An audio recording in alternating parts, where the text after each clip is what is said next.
En 2018, Yvan Bilodeau a été brûlé sur près de 45 de son corps, majoritairement les jambes, à la suite d'une explosion d'un gallon d'éthanol utilisé pour un feu de camp.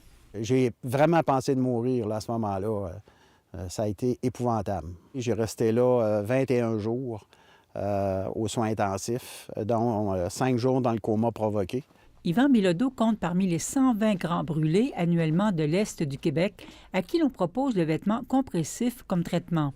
C'est un vêtement qui est confectionné dans un tissu qui est élastique et qui est moulé sur le corps, donc sur la partie qui doit guérir. L'idée, c'est d'amener une compression égale pour pas qu'il y ait un surdéveloppement des cellules qui essayent de se réparer, puis ça amène l'apparition de cicatrices qu'on appelle hypertrophiques, qui amènent une mauvaise mobilité. Les vêtements sont confectionnés dans cet atelier de couture de l'Institut de réadaptation en déficience physique de Québec.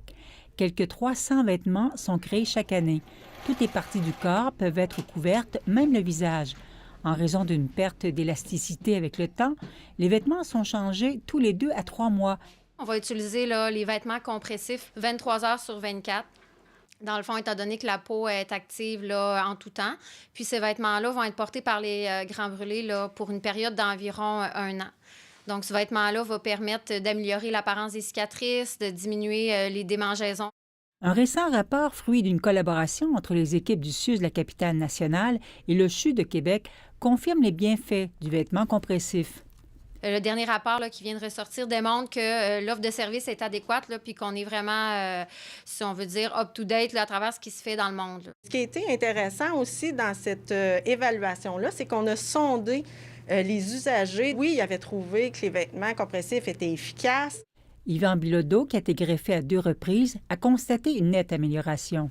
Les jambes, ils sont quand même belles, là. J'ai repris le travail, je pense, 10 mois à 1 an après. Je serais capable de travailler à temps plein, mais j'aime mieux travailler à temps partiel puis prendre du bon temps.